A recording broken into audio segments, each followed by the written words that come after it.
Hi guys, this is Romeo from Romania. And now, let's have some explanations, alright? Just be careful what I'm explaining to you. President Trump did something that I'm sure you've wanted an American president to do for a long time, which is announce that, that the United States will move its embassy from Tel Aviv to Jerusalem. Do you see this guy? This guy is the former Prime Minister of Jerusalem. A few years ago, he thanked to Donald Trump family for helping Israel to build the Solomon Temple. I mean the third temple, all right? This is Benjamin Netanyahu holding a speech to the family Trump. We have no better friends in the world, as you see here. And now we see the same guy a little bit later on CNN. Trump did a great service for peace. And now follow my explanations, all right? This guy is Jared Kushner, all right? Jared Kushner is the son-in-law of Donald Trump. Excuse my grammatical expression in English. And this girl, she's Ivanka Trump, the daughter of Donald Trump, all right? Now, this guy, Jared Kushner, you see him here, is one of the most diabolical guys in the world. He's Jewish, and now he's a member of Donald Trump's family. Is Jared Kushner going to make peace in the Middle East? If the Palestinians... President Trump says that he has a chance of doing that. Look, it's a very able team that the president has. This guy designed an agreement between Israel and the Arabian Islamist world that brought a lot of disadvantages to the Islamist world, to the Arabian world, and now they hate him. But this guy is completely diabolical.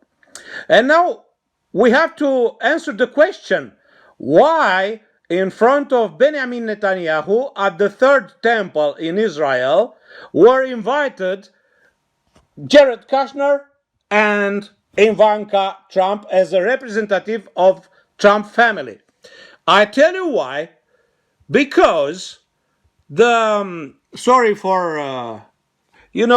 guy is Benjamin Netanyahu speaking about Jared Kushner.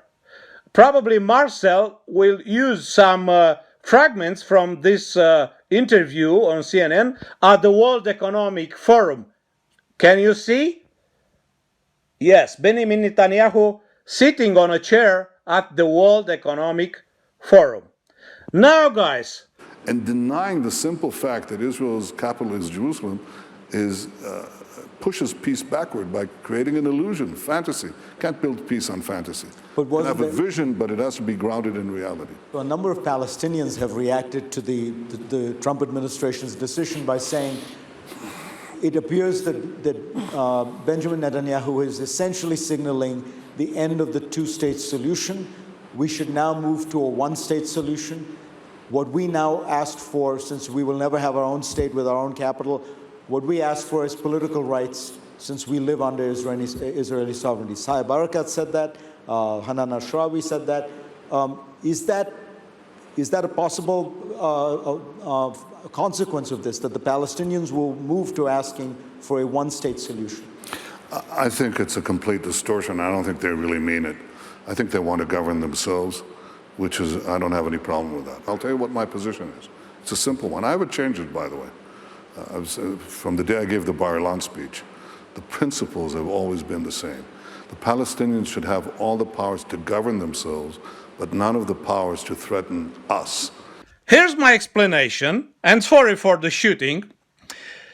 You know why the Jews are loving so much Donald Trump.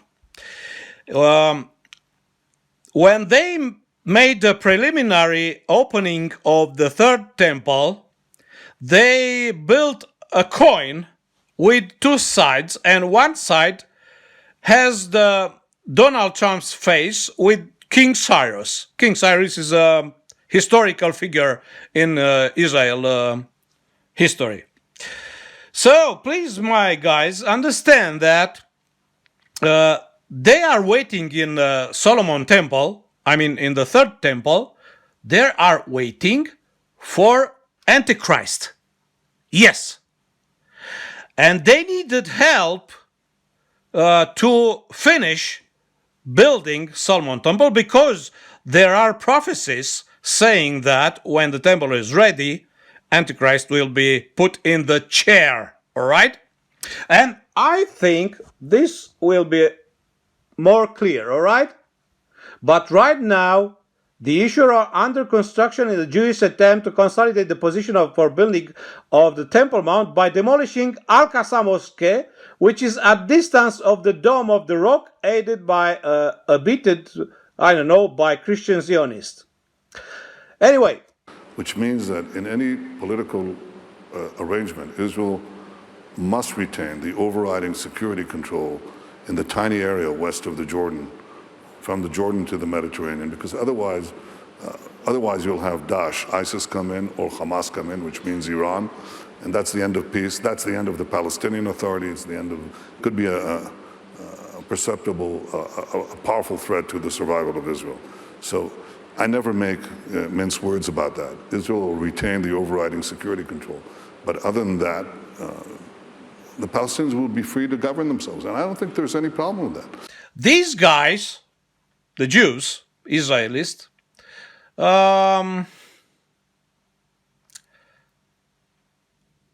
will be the first home of the Antichrist. I know there are some guys watching now being of a different religion, I mean not Christians.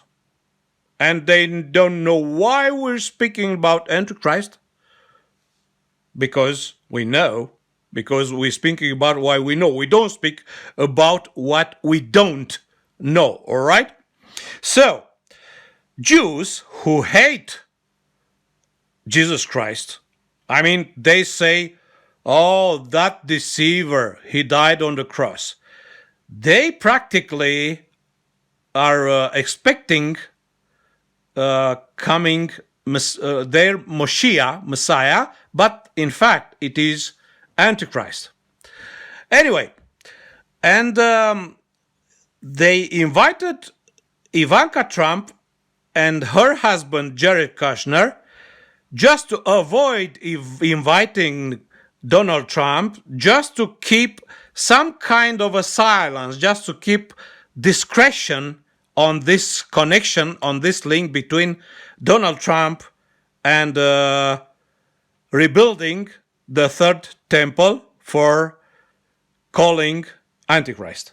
So guys, this guy from the previous video Marcel played for you says Donald Trump is the solution. Let's pray to God that Donald Trump will be back to save America. Yes, but the script is this. The plan is this. We show to the people a crazy, an idiot, I mean Joe Biden and his team. We make the Americans and the entire world outraged about such a crazy, stupid administration. And then we desire with all our soul returning Donald Trump, and we will believe anything Donald Trump says. He will return more credible and more strengthened, and we will believe him, and we will ask him as we will ask Antichrist, clapping our hands, requesting Antichrist. That is the recipe. Donald Trump reinforced, he comes back, he's credible, and then, I don't know when, because I'm not a prophet, he will invite Antichrist as the president of the worldwide government, an unique government, and its president will be Antichrist, because this is written in the scripts. This guy quoted will be a pacifist, will bring in peace, and he will try to, I don't know, make peace between Islamists, Christians, Buddhist Zen. And now what do you think? What do you think now? Above, I mean, on top of this Solomon temple, there is Al-Aqsa Mosque, which is Islamist. Yes, Allah and things like this. And you'll see with your own eyes on TV when the Jews will demolish Al-Aqsa. Yeah? Can you see this? March, yes, 2010. They will demolish this Al-Aqsa because they need to reveal the third temple. Look, there already happened clashes at Al-Aqsa Mosque. Look, violence around Al-Aqsa Mosque. Yeah, very important objective. Very important objective. All right? Israeli hidden agenda behind demolition of Masjid al-Aqsa. Why? Israel will maintain that security for our benefit, but also for the benefit of the Palestinians. But you know, there are a number of people who say the problem with no progress on this issue is that over time, you will have a vast number of Palestinians who live under Israeli sovereignty, and that in that circumstance, Israel will not be able to be Jewish and democratic. That either, in other words, either it will lose its democratic character because it will be ruling over a large group of people without giving them rights, or it will lose its Jewish character because the number of Palestinians will overwhelm the number of Israeli Jews.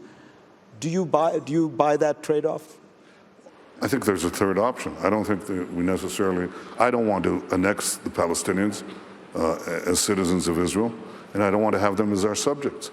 They can live in their own sphere, govern themselves with their own powers, their own parliament, their own flag, their own embassies, what have you, the whole trappings, except the powers that are needed, that we need to retain in order to protect ourselves. Why? Why? Because they need to finish and to show to the world the Solomon Temple. So what this guy from the previous clip, Marcel, have shown to you, I don't know, he doesn't know what he's talking about, or he knows what he's talking about and he's demonic, he's devil. People say, yeah, but you know, if they don't have control over the military and security things, that's not real sovereignty. You can't have another country, have retained its military forces, a former enemy. How could that happen? Well, how about American forces in Germany, some almost 80 years after the fact, or in Japan, and so on. Because if Trump's come back, we enter in a new era, 100 meters, European meters, before Antichrist sits on the chair. This is Romeo from Romania. Pay attention.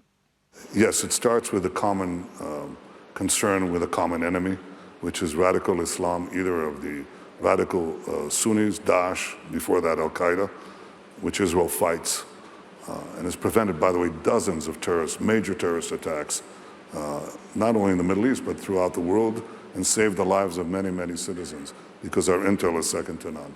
And also our common stance against Iran.